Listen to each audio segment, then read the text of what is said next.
Are you looking for a new whiskey adventure? Then climb in and buckle up. Get ready for one hell of a ride on the Whiskey Trip podcast with your host, Big Chief. Join in as he and his guests explore whiskey and dive into whiskey stories from around the world. Now here's your host, Big Chief. Folks, you know, here on the Whiskey Trip, we celebrate more than just the pour in our glass. We celebrate heritage, tradition, and the stories that make this country what it is. That's why I'm proud to tell you about our friends at the Heritage Flag Company. These aren't just flags, they're handcrafted works of art built from whiskey and bourbon barrels that once held the spirit we all love. Every cut, every nail, every burn mark tells a story of patience and craftsmanship. Just like the whiskey we sip, these flags are bold, timeless, and full of character. Whether you hang one in your home bar, your man cave, or gift it to a veteran or first responder, a heritage flag isn't just decor. It's a statement. It says you believe in freedom, tradition, and the legacy we pass down. So saddle up, whiskey family, and head over to theheritageflag.com. Use code WhiskeyTrip10 at checkout for 10% off your order. Let them know Big Chief sent you. Because just like your favorite pour, the Heritage Flag Company is made to be shared, honored, and remembered. Now let's get on to the show. Hey, it's old Big Chief, and yeah, you're taking another ride on a Whiskey Trip, listeners. And man, you know, I was coming over here to New Orleans, Louisiana for the New Orleans Bourbon Festival, and I was like, you know what? I just got to go to this distillery. And I'd come by here, this famous street in New Orleans called Oak Street, and there's a restaurant over here called Giacomo's, and it's owned by a retired Coast Guard commander. So, you know, obviously an old Coast Guard chief has to go eat there, right, and check it out. But I was over here, and I was like, man, there's a distillery right there. So the next time I was in town, I reached out to him, and I think actually you guys reached out to me and said, hey. My wife did. Yeah. She's very good at that. So, yeah, she reached out. I was like, what a match made in heaven. So we came by here. We couldn't get anything done right then because you guys had some stuff going on. Yeah. But I reached out to you and said, let's knock this out. You guys, you actually gave me 2 bottles of whiskey, and I took home with them, and they sat there forever. As listeners, you can imagine, whiskey can get stacked up at my house a little bit. Mm-hmm. I want to come see your collection. I used to drive around with a bunch of bottles in my truck, and there actually is whiskey in there's probably a little over $2,000 worth of whiskey sitting in the back of my pickup right now for the Bourbon Festival. Yeah. But I got the owner, the founder. Mm-hmm. You're really the jack of all trades here. Yeah, chief, chef, bottle washer, janitor, everything here. We're still very young, so we wear a lot of hats. And we're in old Alker Distillery, a very famous family in New Orleans. And we're going to get really deep into that. And I almost mess your name up all the time and stuff, right? But Kevin, how long have you guys been open here? So August of this year will be open to the public for 2 years. We started this journey, I started this journey in 2018. That's when I tell people my wife gave me permission to pursue this to make whiskey, to pursue this career. So, and it took that long to get open. So it was a long ride, but August of 24 we opened to the public. Now, a lot of people are like, hey, I see all these whiskey barrels behind you, mm-hmm. and they're trying to do the math in their head, right? Mm-hmm, mm-hmm. But you're very honest and open about it that you do have to source whiskey. If you want whiskey that's not made, you're going to have to wait a while for your own. Yeah. So in that early journey, I started going to a lot of conventions and trying to learn as much as I could. And I met a fellow who's become a good consultant for us and taught me a lot. He's authored a bunch of books, and he said, you know, we need to get some bourbon in barrel for you before you open. So when you open with some 3-year-old, mm-hmm. Bourbon that you can have on the market while you're making yours. So initially we bought some bourbon from a small craft distillery in Kentucky, and never planned on it being this old, but COVID hit, and so we sat on some of those barrels during the COVID time frame, and it got a little older than we initially planned, which turned out to be, I guess, a little blessing in disguise. But, Sure. So yeah, now we're sitting on some that are as old as 7 years old right now. I love it. I really do Yeah, love it. yeah. Now, listeners, like, come on now. Chiefs hasn't had a drink yet, and it's like 1 in the afternoon, so that's a minute for me. Yeah. Especially on a day off. And with all the stresses in the world, I might need a bourbon right now or a whiskey. What's the first pour we're going to have, Keith? So we're going to try small batch. Okay. This is our newest product. We blended that from 4 different barrels that we handpicked and put it together to give us a third bourbon in our line. We came out with the first 2 when we opened, and this is now the third one we've released. Wow, I love it. It's 100 proof. So I get a lot of that, this corniness on there, and you got those corn pop cereal. And that's what I get on these whiskeys. A little bit lighter in color, that golden hue to it, but corn pops on the nose all day. You know, you still have a little bit of that corn sweetness. I'm getting those sweet notes for sure. A little bit of that caramel. My wife makes this corn pudding, and you used to be able to buy it from Chi-Chi's, but Chi-Chi's has since went out of business. I don't even know if you can find it anymore, but now she's got a recipe for it where you use cream corn and cornmeal together, and you make this in a whole bunch of butter. Fans, you know, I'm a big old fan of Paula Deen. But butter hasn't ever ruined anything. So ruined my shirt size. Yeah, what it did. yeah, But I get that corn pudding on there, so that corn pops. Like I said, I say cheers to you, my friend. cheers.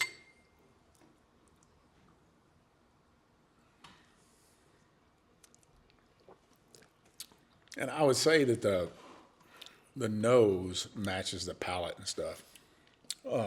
Pretty viscous for a 100 proofer. And I find that it's easy to drink. That was our goal with the small batches. We wanted to make something that was, approachable for people that maybe aren't as big a bourbon drinkers yet, but are getting into it. And so all 3 lines are kind of distinctively different from each other. So this is one that I can drink every day. That'd be very like a springtime sipper, summertime sipper, especially down here in the humid heat, right? Yeah. And let's get real. I mean, New Orleans is known for cocktails, and We make a great old fashioned with that at our tasting room. So could you make a Sazerac out of this? You could. I would probably go with one of the other 2. The rye notes are a little more pronounced in the other 2. So, but I wouldn't put anything past our staff. They're pretty good up front. So they make one with this with maple syrup and chicory pecan bitters. It's an old fashioned. It's a really neat old fashioned. And listeners, if you don't know about chicory in New Orleans, they make some coffee out of chicory down here. Yes, they do. You get them. I just call them big old powdery donuts, but they call it a beignet here. Fancy word for fried donut. With a little powdered sugar and some of that cafe au lait with the chicory coffee. Very popular. A little bit of powdered sugar. I think when I had mine, they brought out like this 50-pound bag of sugar, powdered sugar all over the place. You are going to wear it home. Yeah. Well, Keith, your family, you just really didn't get into whiskey. Your family has history in whiskey in the 1800s. Up until Prohibition, your family was shipping staves and selling staves out of here for all over the world, right? Yeah. So my father had always told me a little bit about the family history. I'm 5th generation in New Orleans. My daughter's working here at the distillery, so she's 6th. So we were, the family were making barrels in France. They were coopers, and came over here in the mid-1800s and set up shop in New Orleans. And one of the reasons New Orleans, at the time, that was the 4th largest port in the world. So they opened up a barrel making business here in New Orleans, and they were shipping the staves if they were going back to Europe or up into the whiskey country in the Appalachians, and if they were needing barrels, and they would make the barrels out of them. And they ran the stave business and the barrel business all the way until the Prohibition. So as I started this journey, my father told me more about it. I'd known about it when I was young, but I just saw the link, and so we actually were making barrels that early whiskey in America was going in. So I just really thought it was a fascinating link to the industry. Now, a lot of people think, why would Europe need staves from America? And right after the World War I, not a lot of trees were left in France. Yes. They pretty much, if you look at old photos of like battlefields back then and stuff, there might be one little lone tree sticking out there, but the rest of them are just blown to smithereens. Well, and the other thing I learned, fortunately, there's some of the family's history that is kept in an exhibit at the UNO Museum. It's called the Alker exhibit. So they had pictures. And the thing I learned is, barrels weren't just for whiskey and wine. They were the shipping crates of their time. Yeah. I never thought about that. But, one man could lay 500 pounds of whatever's in it, nails, flour, sugar, roll it across a yard, roll it onto a rail car, roll it onto a ship, and ship cargo, So barrels were needed for everything. So there was a huge demand worldwide for barrels, and it's a pretty good business in New Orleans from all the things we see in the books until Prohibition, because that was their biggest market. Beer was even shipped in barrels. Yep. Some of the most famous beer, I think, in the world at its time was Pale Ale, and it was being shipped to India for British soldiers. And then when they came back to Britain, they were like, this beer doesn't taste right. And what was happening is, as it sailed around the Horn of Africa over to India, it would age inside that barrel. And they called that India Pale Ale. So brewers tried to figure out, how do we reproduce that taste? They had to add more hops to it. And you got a different tasting beer. So that's where IPAs, India Pale Ales, come from. Okay. A little history there for you. Yeah. But your family, Neat. after Prohibition, they got out of the stave business. They did. They shut the stave yards down, the barrel business down during Prohibition. There's some interesting stories about my pappy. It was my great-grandfather that was running it at the time. That's what we called him, and it's the only time I ever used that term. But he got into some other businesses, but he was a big boat builder. He loved making boats. Back then, you made boats from wood, so it was kind of a natural transformation for him. And he was making boats up until World War II. And then in New Orleans, as a lot of people know, had the biggest boat building impact on World War II with the Higgins Industries. So he went to work for them. Actually, was running a small division that was making some shallow craft supply boats. So he worked for them. We actually still have his badge with his picture on it from Higgins Industries. So he did that. And then I was fortunate enough, he lived to 92, so I got to know him a little bit when I was in high school before he passed. Yeah, a lot of the boats that landed at D-Day on the beaches of Normandy were Higgins built, and they were landing crafts, and you were talking about supply boats, but to me, that's what some of them soldiers were delivered to the beaches. Absolutely. They built all of them. I mean, that was there's actually, obviously in New Orleans, the recognized World War II Museum, which is huge, and a lot of it's surrounded by the Higgins industry that was here. Well, I gotta tell listeners, if you haven't been to New Orleans, or if you're coming to New Orleans and you've been here before and you're coming back, I implore you to come over here to Oak Street first off and come get some Keith's whiskey. Take it home, put it on in your check bags. I think. We might see some changes here in 26 with TSA where you might be able to stick it on your carry-on. I hope that change comes back. But come over here to Oak Street. But if you haven't been to the World War II Museum, you're a veteran like myself. If you do go to the World War II Museum, you will not be disappointed. It is one of the best military museums I've ever been to in my life. The chapel in there will humble you, and just the history on that. But they actually have an old, in a separate building, they have a Higgins boat in there, a PT. So, were you in the service? I was. What was your branch? I was in the 101st Airborne.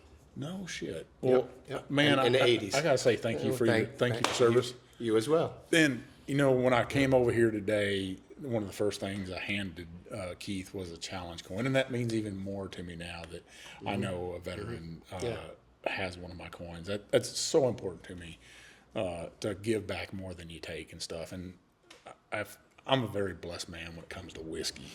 A lot of people put bottles in my hand all the time, and I never could give back what I wanted to, and that challenge coin means so much to me.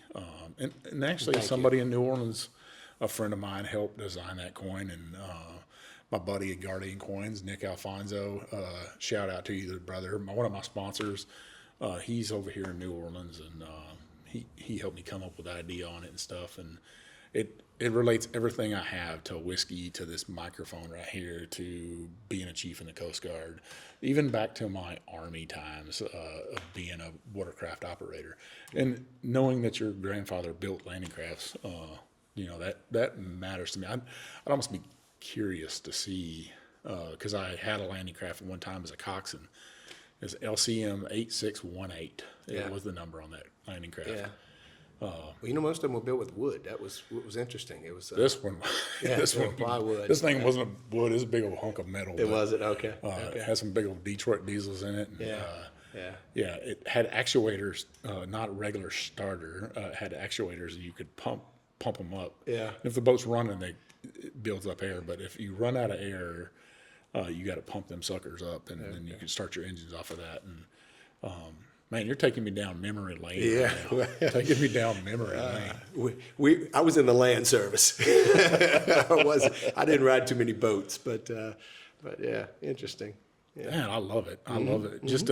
That's what whiskey is all about, is taking a ride down memory lane and knowing that. So I'm looking around. We're back here in the steel house, really. The front of the house has a bar. You have a great patio right on Oak Street. 3 doors down is Giacomo's. Oh yeah. Maple Leaf Bar, which is a very famous music venue here. So it's a really it's a cool street. A lot of locals know it. We get some tourism on it, but it's a historic street. It's actually registered. So. And five blocks away from here is another bar, and if you haven't been there, you got to go. It's Cooter Brown's. And if you don't know who Cooter Brown was in the Civil War, the story goes is that Cooter Brown didn't want to fight for the North or the South. You know that in stories, right? Like William LaRue Weller, he didn't want to fight for either side because he wanted to sell whiskey for them. Well, Cooter Brown didn't want to sell whiskey. He wanted to drink it. So he stayed drunk the entire Civil War. That's how the stories I've heard goes. Okay. I did not know that history. I do know it's a great place to get a drink and some raw oysters. Oh, yeah. The raw oysters are like fantastic. Legit. Yep, they're known for it. I love this city. I've always come here, and listeners, I got some great friends here, and I got a new friend, Keith, and his wife Peggy. That I just, as soon as I walked in here and met him and shook their hand, I was like, "Oh man, this is meant to be right here. This is a story that needs to be told." You told me about the barrels and the staves, and I was like, you were showing me photos, and I was like, "Oh my God, I gotta know this history. I gotta tell this story." And this is what my podcast is about: is telling stories so they don't get forgotten, they don't get lost to the next generations. So as I was saying, we're sitting in here in your steel house, and you got this very unique steel over there. Tell me about that steel. So as I was going through the journey, learning, distilling was a hobby for a while, and then when I finally decided to get serious, I wanted to figure out the method I was going to use, and I settled on pot distillation. I kind of believe in it. I drink the Kool-Aid. So I know a lot of the early whiskey makers in overseas in Scotland, Ireland, Germany, places like that used pot distillation, and still to this day. So I wanted to have a handmade true copper pot still. So that was hand hammered in Portugal by a Portuguese coppersmith, and it's a working piece of art. It's a great still. Produces. I love the flavor profiles that are coming off of it. I can't wait to fast forward to opening some of these barrels we've been putting away. So I'll have my niece Kenzie pop up a picture up here for everybody to see. But it almost looks like a onion bulb or a garlic bulb. Is what it looks like. Very beautiful, and it originally it looks like you could have had it wood fired. Yeah, so the stove in it it is gas fired, but it's still fired, which is obviously the old traditional way, but it sits on a custom built gas stove that we have for it. So. Now let's talk about you. So you got some other equipment in here. Yeah. What else you got here? So making. You've got old school there, and then you've got total new technology sitting next to it, and that's our mash tun stripping still. So we had that built. It's all out of stainless, and that was built to our specs of how we wanted to distill. So it's got a steam heated jacket. It's not heated from underneath. It's got an agitator. It's got cooling coils in it, so we're able to make a mash in it and cool it. The jackets keep you from scorching and helps you make a really good quality mash. And then we come back to that and we do the stripping run on that still before we go to the copper still. So then when we come to the copper still, we're just coming with low wines and no chance of scorching them. So. Now, have you scorched anything and said, man, we've done messed this up? When I was trying to do some of it in the copper pot, yeah, because we actually distill on the grain, so it's pretty easy to scorch them if you put those grains in a fire-heated copper pot still. But not there, not in that that new stripping still. We don't have any problems. Now, listeners, I got to tell you, I've been in a lot of distilleries, and it's hard for a distiller to hide stuff from me. So if I go into a distillery and it's a super clean, and I see no remnants of grain, I see no test bottles. I see no hoses. I see, it just looks super, super clean, like it was Friday and they were just doing a strip down of the place. Then I'm like, You telling me I need to clean up? Where's that? No, where's that whiskey coming from? And then I think, well, this is just all for show. And then I come to somewhere like here, Old Alker, and there's a forklift over here with a pile of grain, a whole pallet. But it's been open. Somebody's been using it. Stuff. There's hoses everywhere. There's water leaking under the steel from probably doing a run or something. Yesterday. I mean, I can tell. Yeah. There's two mashes you're smelling that are fermenting off right now in there. So both bourbon mashes. And that's where it warms my heart. So I'm not. Yeah. This ain't just a tourist trap, folks.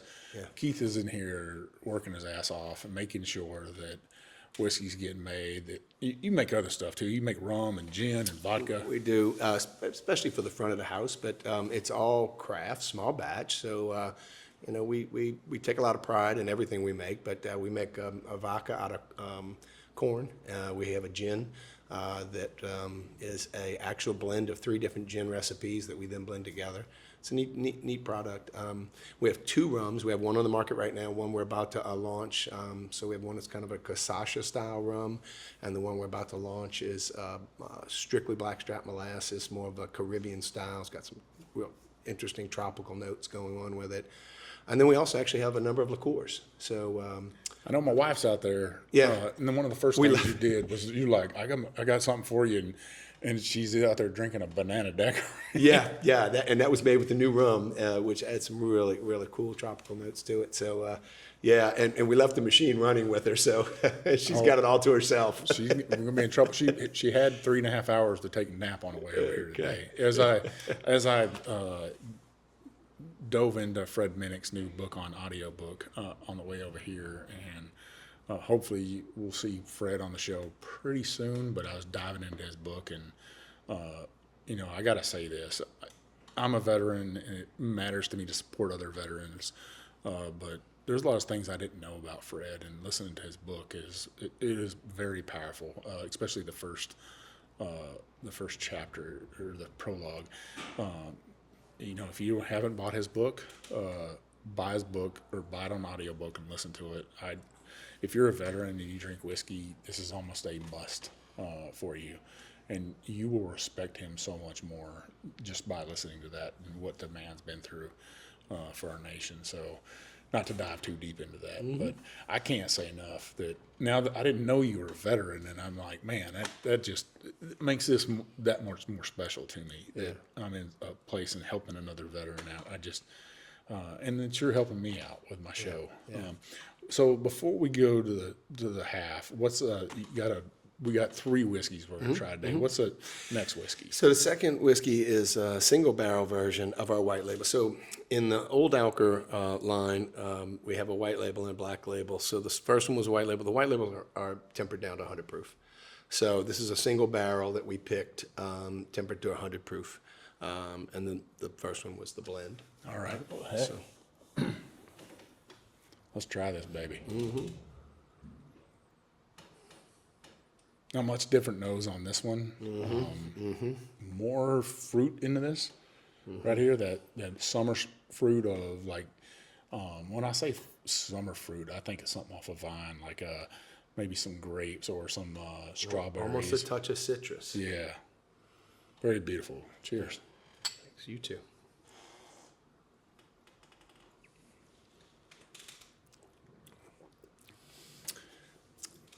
I get a candy corn note. My daughter was the first one that pointed out to me, and I can't not get it anymore on this. Well, candy corn. Like the top of the candy corn. Oh. But I get, that sweetness from that, and that's probably the caramel, sweetness that's doing that to me. But So I'm getting some little bit of caramel on this right here, and I'm getting more of, and the listeners are like, God dang, can't you get a different note, Chief? But I'm getting that caramel that you would get from a popcorn ball back in the day. Okay. When we were young kids. Yeah. And we didn't get candy at it's Halloween. kind of in the same, Yeah. that popcorn caramel and that kind of that orange part of the candy corn. kettle corn Yeah. style right there. And then I'm not getting any peanut on this, but I get just a little hint of toffee. I definitely get the toffee. Very beautiful, beautiful whiskey. A lot more distinctive, being a single barrel, Now, product. whenever you guys go and you're sourcing these whiskeys and stuff right now, until your whiskey is of age, the last time I came, your daughter was here, and she goes on a lot of these trips and learning comes a lot with about me. whiskey and drinking whiskey, which is good because we need more women in whiskey. Yeah. We need to highlight this. And we were going to try to have her on here today, but she's off in, where did you say, Vermont skiing? Vermont, the Upper East Coast with some friends. She went to meet to go get a last of the season ski trip in. So she's up there snow skiing. Left this morning. Now, how's her palate developed over this process? I've absolutely loved it. Women sometimes can really have a better palate than some of the men when they really get into it, and she has really developed fast. She's been around a lot of us. We actually have one of our sales reps is a wine somm, so she's got a phenomenal palate too. So we have a great staff that come in and taste with us. But she didn't like bourbon when we opened, and when we opened the very first barrel and dumped it. If for the listeners that haven't been there, when you dump a barrel, the aromas are so intense and they feel the aroma. The closest thing I can equate it to is kind of how coffee smells roasting versus tasting. It's so much. I wish it could taste like it smells. That bourbon smell. She was sold. I mean, we opened it. She ran to the front to get a glass, came back, tasted it, and looked at me and went, "Dad, I like bourbon now." And ever since she, as soon as we start working on the small batch on one of those, she comes back and I want to tell you my opinion, So I don't think there's great. anything more favorite in whiskey to me I love watching the steel run. I love dipping my finger in a fermenter. Right. I love the whole process. Yeah. But you take a fresh barrel and you dump it right there, and you Right. stick your glass under there, and you grab some of that with just a magical. little bit of char in there. It's magical. Folks, if you haven't did that and you're into whiskey, you haven't lived. And yes, I'm very blessed. Like I said, I've had that pleasure, and to get to experience with somebody that's never did that before. I got to take my brother on a couple trips with me, and he got to do it, and he was like, "Do you get to do this everywhere?" And I was like, "Not everywhere, but we get to see a lot of this." And he was like, "That whiskey just tastes so much different," and it opened up his eyes. Yes. And I always say that, people ask my wife, "What's your favorite whiskey to drink?" And she's like, "Oh, I don't know." And her favorite whiskey is a cask strength whiskey. I know for a fact, because every time I give her a cask strength whiskey, she's like, "Oh, this tastes so good. It's like candy and chocolate." I'm like, "See, that's what I'm talking about." Everything the barrel had to offer. It is. It is amazing. We actually, on that note, have, I didn't even think about it. We take things for granted as we're opening them, that I work in this really cool world of bourbon. We do barrel openings now for groups. And I had a friend that had spent his whole life, drinking bourbon, loving it. And he was by one day when I was opening one, and he came back and he was just in awe. And he said, "You need to do this with people." And so we've started having barrel opening events. We had one about 2 weeks ago for someone turned 60, and he had about 25 of his friends, and we did a barrel opening for him. So I love it. Yeah, it was a great event. A really cool thing. Well, we're up against our first half, Keith. Okay. 2 spectacular whiskeys. I'll give some final thoughts on that last one before we dive into our final whiskey on the second half, and we'll talk about what's the future of Old Alker in New Orleans. And then, obviously, folks, you see we got a bottle here and a cap, because I'm kind of a cap whore. I've got a plethora of caps. So I actually got 2 of these. I got one for myself, and I got one for one of the listeners out there. So you hang with us, and we'll be right back. The Whiskey Trip is proudly sponsored by Guardian Coins, a veteran, family-owned and operated company that understand what it truly means to honor service, story, and tradition. Guardian Coins just doesn't make the challenge coins. They craft symbols of pride, legacy, and camaraderie. From military units and first responders to distilleries, brands, and special events, every coin is designed with purpose and built to last. Here at the Whiskey Trip, our official Whiskey Trip Challenge coin was brought to life by Guardian Coins, and it represents exactly what this ride is all about. Craftsmanship, community, and sharing a great pour with amazing people. From custom artwork to flawless finishes, Guardian Coins works with you one-on-one to turn your vision into something tangible, something you can hold, collect, and pass down.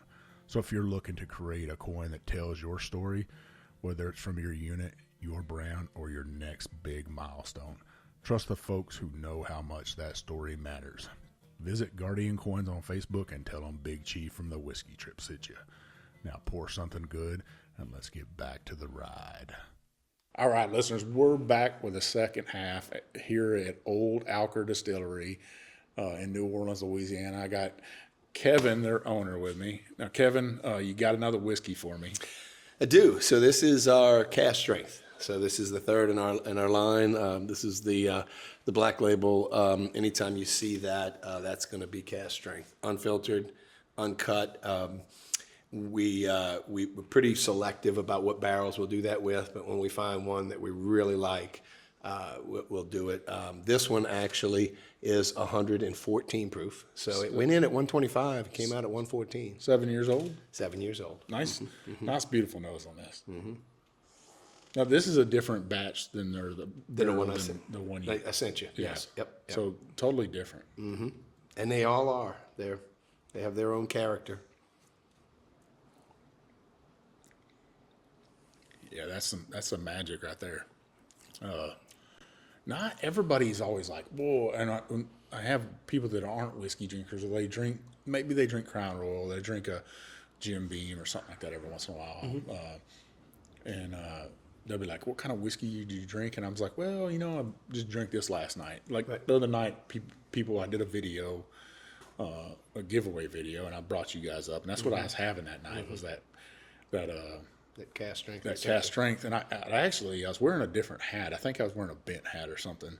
But I looked for one of your hats, and I was like, I think he gave me a hat. I got to dig through all these hundreds of hats and stuff. I didn't have one. I was like, oh well, I got to make this happen. So I got to tell you, that spectacular whiskey. This is spectacular. This is everything a whiskey should be. But getting back to my point is, people will be like, what'd you drink last night? And I'm like, well, I had this.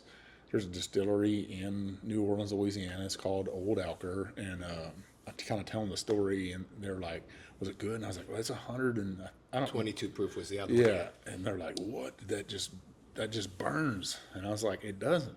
No. If you sip on it, if you treat it with respect, you'll be pleasantly surprised. I'm telling you, it is like starving yourself to death and getting that Baby Ruth candy bar and chewing on it, and you're like, man, this is good right now." And one of our first criteria when we're judging a barrel is does it burn at full strength? When it comes out, because there are some that do. I mean, you open it up, and that's the first thing. If it lights you up and you can't get past that burn, then that's a barrel that we're probably going to blend or temper down or do something else with, double oak or things like that. So, but if we taste it first thing and it's I can drink it. It's easy to drink, and then you're able to appreciate all the characteristics of that barrel. I mean, this has a 7-year-old bourbon whiskey out of Kentucky. This has layer after layer after layer of caramel, of it's not any peanut on here at all. It's just tiny bit of citrus. Yeah, a little bit of citrus on there, little orange citrus. Yes, orange citrus. Yeah. Very, very beautiful whiskey and stuff. So let's talk about the future of Old Alker, right? Is this sustainable for you here in New Orleans with the stills that you have? Now we're looking at growth. My partner and I are talking about some stuff right now. We're putting barrels away at a decent clip, but we do believe that there's room for us to actually take the next step. And that next step is not huge. And I don't want to be some big giant. Our focus is really on quality. We're working with a very good cooperage. We've put a production system in with our stills to focus on quality. We're making extremely tight cuts, and trying to do things right. We're going in barrel now, a little lower proof. One of the reasons we're doing that is the popularity of a whiskey that comes out that doesn't have any water added to it. It has all the flavors you want. But by going in a little bit lower proof, we may even get a little bit more approachable products in the future. There are some other distilleries that I admire that I've worked with that are doing that same thing. So we're excited about the future. The products that are going in the barrel right now, the White Dog that we're tasting, putting in the barrel right now, I'm ecstatic. I wish I could fast forward 3-4 years. Because I really like what we're doing. We're doing both a wheated bourbon and a high rye bourbon. So we'll have two eventually. These are all high rye, 20% rye. So just kind of on the edge of high rye. Now, how do you feel? Now, the building we're in is insulated, but are you going to? Well, I see sprayed foam up top. Yeah. This room is not climate controlled though. No. Where the barrels are. So it does get hotter. Oh, it gets real hot in the summer. So whenever you start pumping out more juice, are you going to have another warehouse? Or? Yeah.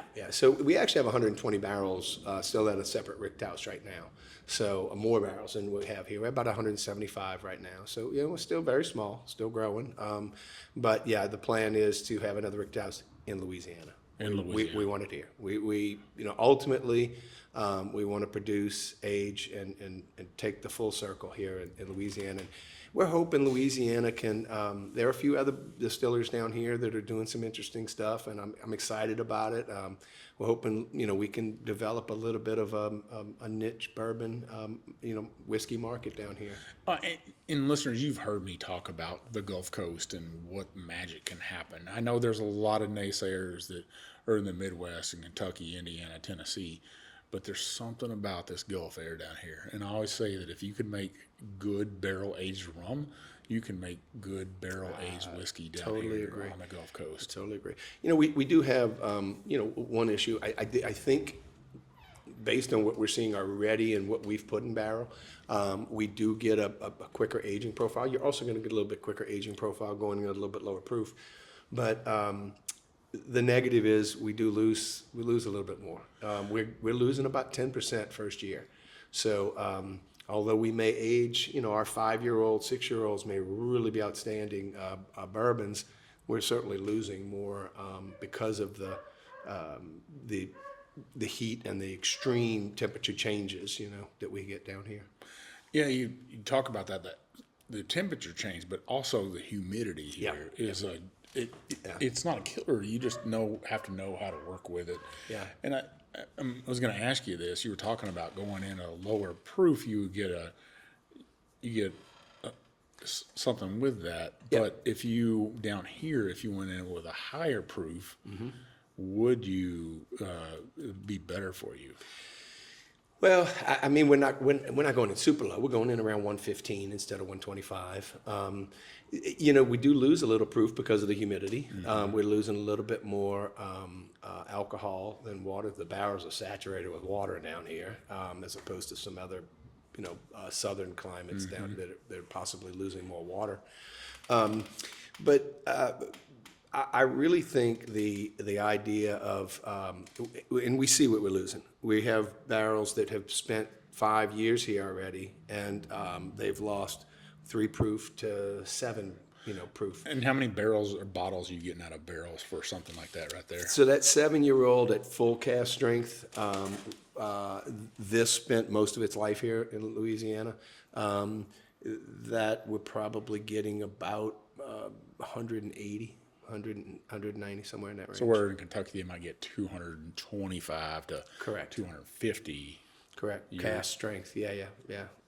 We're definitely losing more. And that's going to be the real question. I think like any new region in any spirits industry, there's a learning curve. And, we're having to learn just like some of the other parts of the country that are getting into making whiskey. And, where's that sweet spot, we may have a 5-year-old that people just rave about, as opposed to having to wait 7 years. So we may have the volume of their 7-year, but it's going to be a fun ride. I'm really excited about it. I'm excited about what we're putting in the barrel.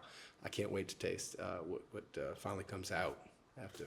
Yeah, I always loved, when I came over here that first day and you guys were like, hey, this is stuff we just ran, and I got to taste and smell it, and I was like, well, that's pretty goddamn good right here. I can't wait myself to taste it. Yeah. We were talking about, your expansion. You and I were talking that how to expand outside of Louisiana, and, online sales it can be everything today. Yeah. Because it takes that middle person out of that, right? Right. The middle distributor that might sit on your stuff or somebody else's stuff, right? Yeah. And it's all about people that walk in this door, right? And they're like, man, after I drink this bottle, I might want to get another bottle, or hey, I don't have room for this in my suitcase to take back home. Right. How do I get a bottle? And we talked about that. Are you pretty excited about possibly going to online sales? Yeah, we've got to get that done this year. Again, we've had a lot of challenges. We are producing as fast and as hard as we can.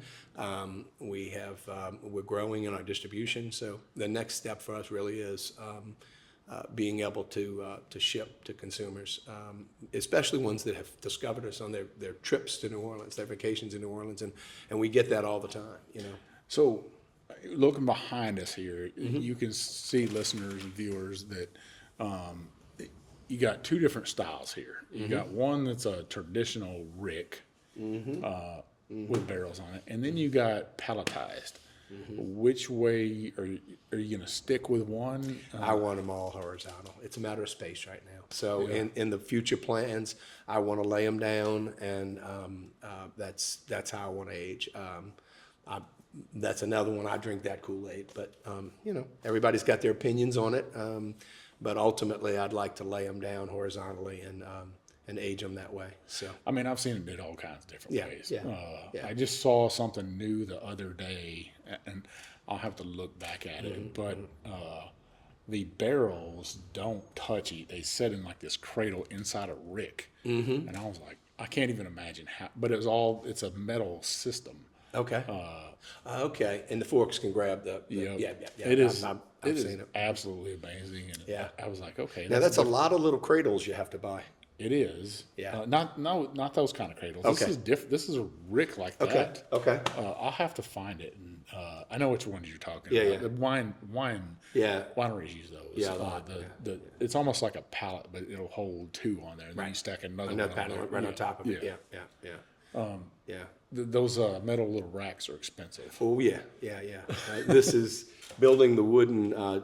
There's a lot of distilleries over the years that have used that type of horizontal storage, and that's ultimately where we want our expansion to go with our ricked houses. We want to lay them down like that. I love it. You might the only one that I've seen like that in Texas was Fierce Whiskers that is shut down right now. But rumor is they're going to be opening back up, so we'll see about that. I got to say, this taste. this single barrel right here is absolutely stunning whiskey, and that's what I love about whiskey. It just opens up your palate. It grabs the back of your cheeks and your tongue and leaves this aftertaste that you're just like, oh man, this is good. Yeah, it's nice, and it's so amazing to me. The whole bourbon world, we're already seeing it with ours, but you fill 4 barrels from the same tank, and 5 years later you have 4 different products, and they sat next to each other, and the barrels we're filling, we're already drilling and tasting them, and we're seeing the difference, and it all came from a batch that we made and filled 4 barrels, and then 8 months later, 9 months later, we're tasting 4 different products. So it's just it's a magical industry. It's really cool. Wow, I do think it is a magical industry, and so Kevin, I was thinking about this through the whole show, of how do you expand in a city in tourism and get more people to come over here? That's interesting. There are a number of organizations here in this city that we can get involved in. We were doing tours open to the public for a little while. It's just difficult for us in this facility right now, but I think ultimately our goal is to have a facility we can do that with. And then you really have to join all the marketing that goes on, because Oak Street is a really cool place, but it's not the first place tourists think about when they come to New Orleans. So this is like the locals hang out. It is. This street is a very local street. And it's funny when we do get tourists, and we'll ask them, how did you hear? How'd you find us? And it might be one of the restaurants, 2 doors down, 3 doors down, a block away, or it may be that they had enough of us one part of town and were asking people, and they told them go out that way and go check out some of the local hangouts. It's, to me, again, I'm 5th generation in the city. This street exemplifies what I love about New Orleans. It's a street where you've got residents living, you've got a distillery, you've got a brewery, you've got a live music venue, you've got multiple restaurants, and in between all of them, you have people living. They don't zone for you to build streets like this anymore. Yeah. So it's grandfathered in. It will always be this way, and it really is. This is, to me, New Orleans, and what's really cool about the city, because it's been around. This street's been around a long time. Another thing I noticed about you and your wife Peggy is that you guys love to give back. And the first day we came over here, you guys were doing a charity event, and I know not everybody does that. Not everybody gives back, right? Yeah. But I could tell right that day you were like, "Hey, we're going to have this Dolly Parton thing over here for children's books." Imagination Library. Yeah. So my wife is actually part of that organization. She's in the medical profession, so she's her MO, her real identity is someone who cares about people, and So that's one of the organizations she's in, and they support Dolly Parton's charity Imagination Library, which raises money for buying books and giving them to children. Yeah, we had hosted an event for them that day as a fundraiser. So I love it that you're giving back. We were talking about something and a half, and you said I had like to tie it to a charity. Yeah. And I was like, man, this guy's right up my alley and stuff of giving back more than you take. Yeah. Especially as a small business owner. I don't think everybody can see that of what goes into this place.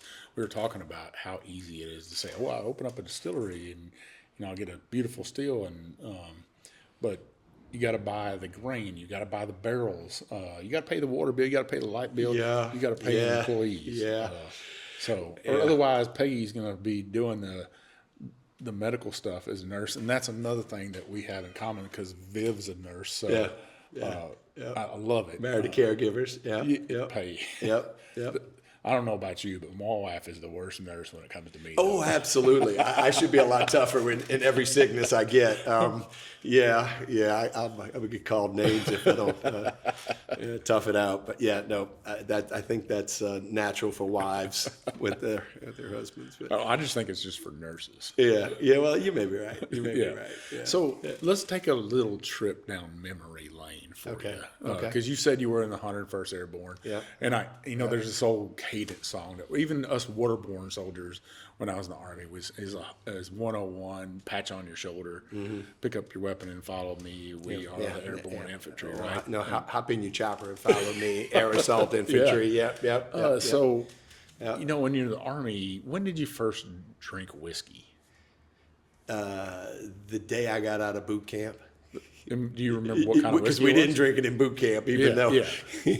I'll tell you, you've been through boot camp. One of the most hilarious things is one of the drill sergeant's raids one time was they came in and they opened up the panels in the ceiling and they pulled out a bunch of beer cans, and we were all punished for a day for having beer. And there's not a one of us that put those beer cans in that ceiling, but that was just their way of messing with us. So, as soon as I got out and went over to the 101st, everybody had a bottle of whiskey in their room. But back then, it was you were lucky to have a bottle of whiskey and maybe a big 2-liter bottle of Coke, and you passed them both around to each other. And that was our introduction. You took a swig, and a bunch of guys finally had a minute to sit down in somebody's barracks and have a little whiskey. I didn't, obviously have the appreciation back then of what we have now. But that was, I started drinking whiskey at that point. Just old military special?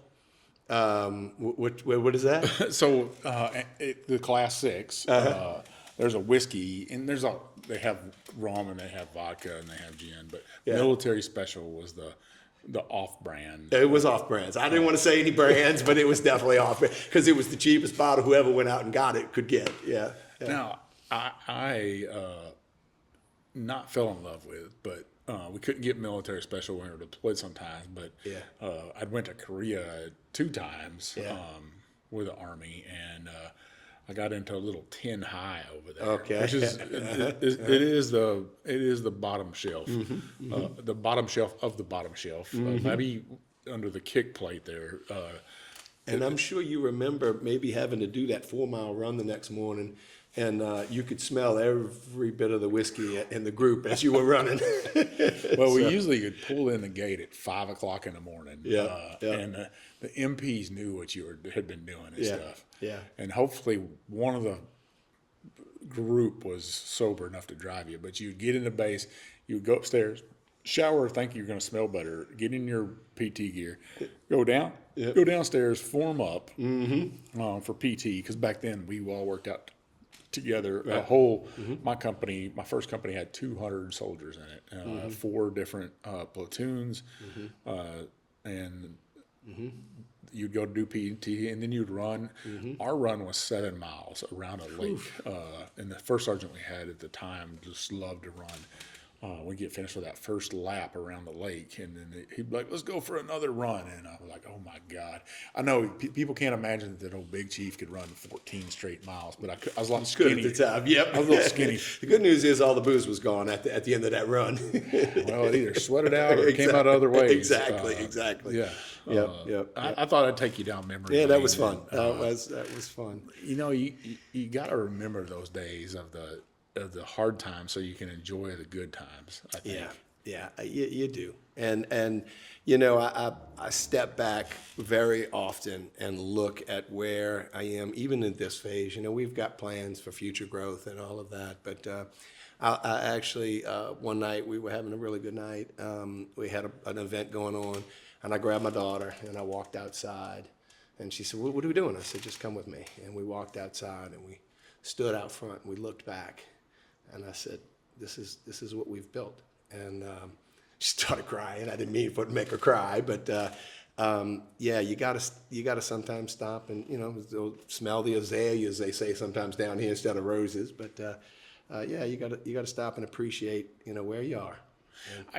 You know, you talk about that, your daughter crying and stuff, but I had to put a presentation together for the New Orleans Bourbon Festival for my seminar, and I'm putting it together, and I'm having to look through these old photos, and I keep every one of like my episodes, the launch episode, the photo I do for it, and I'm looking back through them, and I was like, some of them, I'm not saying I forget them all, but some of them I do. I'm like, man, I forgot I did that episode right there, and a memory comes back about it. I'll look through the photos for that episode, and I'm like, wow, you know, this has been 8 years now that I've been doing this, and every episode I've cherished, every distillery I've been in with, every story that I've heard from folks, you know, from the Higgins boats to the stave yard, to even you being in the 101st, you know, those stories matter to me, from hearing about soldiers that they had to live the same life I did, that, you know, you get paid.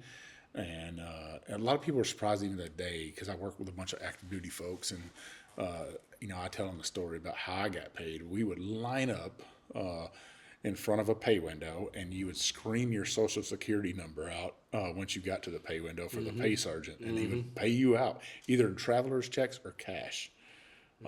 Is that how you got paid too? No, we may have been a little more modern. I actually remember the money. It was all the military base accounts and stuff, but it went into where we direct deposit. where we banked at the on base. Direct deposit started, I think, for us. We had to have a direct deposit account by 1993. Is like this is the way it's going to be. Yeah. But you can still get paid in cash, and that's You can imagine now going up to a window and screaming your social security number out in front of people. You know, you forget sometimes about the way the world changes, you know, because we didn't have cell phones or any of that type of stuff. So, you know, you're trying to like, how did we communicate? How did we get this? But no, I remember, and I would still get the stub, and I remember seeing how much went for my education account. Yeah. And all those things. So, yeah. That itty bitty paycheck that you got back. Yeah, it wasn't real big. But you know what? I mean, if you had no money, you could stay on base and get 3 meals and have a place to sleep. So you weren't, you know. If I could go back and do it all over again, you're going to tell me that I'm going to get paid to work out all the time? I know. That's and you're going to get 3 meals and a place to stay, and I wouldn't change any of it. I know. I wouldn't change any of it. It was hard, but I wouldn't change any of it. Yeah. So. Well, I love. You got a great job. I have to tell you. Yeah. Well, I don't know. The day job is they say do what you love, and I both things I do between podcasting. You know, people call me a whiskey expert all the time, and I don't feel like I am. I still don't feel like I have that fear of anxiety of not fitting in, right? Or I don't belong here yet. I haven't earned it. I still feel like that every day. Yeah. And even on my regular job, I might be sitting with, you know, a 4-star general or something for the Army, for Outlaws, or sitting with an executive from a big giant oil industry company, and I'm like, do I belong in this room?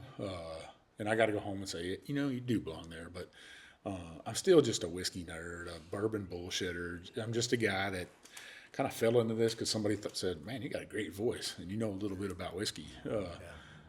Now I know a whole shit ton about whiskey, and whenever I find something, a good whiskey, I gravitate towards it. And I found a whiskey here, not just a whiskey, but a family that is passionate about it, and that's more important to me than the whiskey is that somebody is still doing it the right way and not taking any shortcuts.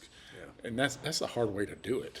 It is, but so one of the things this is kind of a retirement career for me. So it's not about, you have to support the place, so I don't want to misrepresent, but it's not about making, every penny you can make. It really is about, we want to put something out we're proud of. I want to, I want the legacy to be, I have a son too that's going to potentially be in the business, that it's, we're passionate and we're trying to put out quality products in everything we do. So, I cooked a little bit at one time in my life. Not everybody's going to like the meal. And hopefully maybe you have another meal that they like. And that's just the same way I kind of look at this. My favorite whiskey may not be somebody's favorite whiskey, but maybe they like another product we have. So, we really try hard in everything we do to try and put something out that you're proud of in each category. And hopefully and we typically do find something that everybody likes, They may not like filet mignon, but they love, a good piece of fish. So, and that's kind of what we're trying to do. Well, I love it. Yeah. So we got a giveaway here, a cap and a bottle of that 7-year-old. Yeah, that we're drinking. 100 and what, 8? 114. 114 proof. 114 right there. proof. I'm telling you, listeners, this thing is amazing. You're going to want this bottle. But the way we're going to do this is we're going to get you to put an emoji of a what's something that represents New Orleans besides the fleur-de-lis. I don't know if there's a fleur-de-lis out there. Let's say like a horn because of the jazz here. Okay. If somebody can put a horn. Actually, yeah. One of our products is actually named after some of the famous jazz musicians, Louis Armstrong, all those great ones, trumpet, vodka. So, but a horn that would be good. A horn, a trumpet. Yeah, something like that. Yeah, saxophone. Whatever you can find out there, an emoji of it. Yeah. Tag 4 friends. Follow Old Alker. Is that where you guys can be found at? Yeah, Old Alker. Old Alker Distillery. OldAlkerDistillery.com. Yep, that's. What about on social media? We're on Facebook. We're on Instagram. We're on TikTok. My daughter handles all of that. So, it is Old Alker Distillery. Yeah. I know my wife tried to get me messed up in a half. But follow Old Alker Distillery on Instagram and on Facebook, and then follow the Whiskey Trip. Make sure you share the post. We'll run it all week long, the giveaway, and I'll choose somebody that's deserving of this bottle right here that can represent this company correctly in a hat, and we'll get it out to you. I will tell you, folks, that I don't use a randomizer. Some people have hit me up about that and say, hey, that's not fair. Well, I think it's fair because I'm getting people that stick with this distillery. I'm getting people that stick with the Whiskey Trip, and that's what's important with me. I don't want somebody that's going to just bump in here, try to get a giveaway, and then jump back out. I want you to stick here and listen to these episodes and listen to this man's stories. I don't want you to do it just to get a free bottle and a free cap. I want you to come out here and visit this man here on Oak Street in New Orleans, Louisiana. That matters to me. So that's the reason I don't use a randomizer. I see what people do. I see people unfollow and follow, and I want you to keep following. And then when you come here to New Orleans, I want you to come here to Oak Street. What's the address here? 8304 Oak Street. I want you to come here, see Kevin, see his daughter, see his wife, and say, hey, Big Chief, I heard about you on the Whiskey Trip, and I just had to come over here. It ain't but a little bump down the road from downtown. Yeah, actually, one of the cool things a lot of people have started doing, and talk about the marketing, is the streetcar's 2 blocks away. So you can stay downtown, hop on a streetcar, and take a wonderful day's ride out, hop off at Oak Street, wander up and down Oak Street, see some of the things that are here, and hop right back on the streetcar, bring you right back downtown. Yeah, well, Miss Viv, she's like a streetcar pro. Every time I'm here for work and I have to work all day, she'll get on the streetcar and roam around New Orleans, and she's did all the tourist stuff. And you know, she always texts me at lunchtime and look where I'm eating at and stuff. So look at the cocktail I'm having while you're having to work. That's what she does. Well, I love this episode. I love your stories, Kevin. I think I'm always worried that these traditions, this craftsmanship is going to be lost. But as long as there's guys like you and gals like your wife, Peggy, that believe in this dream, this is not going to die. This American craft of making bourbon is not going to die and stuff. And I truly do love it. I truly appreciate it. Do you have any last words for listeners, for viewers out there? You've summed it up. You know, when you come to New Orleans, seek out, you know, local businesses like us, like other, you know, businesses that are trying to do things that they're proud of, and experience New Orleans that way. I think that's just great advice. Get out and experience local restaurants, local bars, and local distilleries and breweries. And you know, I think that's it. And I thank you. I appreciate it. Man, I appreciate them coming in, Kevin. It has been a joy, and I don't believe this is my last trip here. I think we're just starting what we got in the future. A little over a year, we'll be releasing that first one, so we'll talk. Hey, if it's a weeded bourbon, you know where I'm going to be. Listeners. Well, listeners, you know where you can find Old Big Chief. You can find me at The Whiskey Trip on Facebook, on Instagram, on TikTok, and on YouTube now. Make sure you go over to YouTube and hit that subscribe button. If you listen to me, listen to Mark and Matt at The Bourbon Life over on Apple Podcasts or on Spotify. If you're listening on Apple Podcasts, make sure you leave that 5-star review and some comments. We haven't had any in a while, so I'd like to bump those numbers up a little bit. But once you write those comments, make sure you put them over on my Facebook page. Leave me that 5-star review on there. I'd really appreciate it. That opens up doors to distilleries like old Alker Distillery here in New Orleans, Louisiana. It gets great guests and great whiskey on my show, like Kevin here. What a blast this has been, a trip down memory lane for me from my Army service. So I always cherish these moments that I get to relive some of those memories. But keep listening to me and stuff. You know, I'm always trying to support charities out there, and one that I'm always telling you about is Frontline Heroes Outdoors. I have my niece pop that up at QR code for them.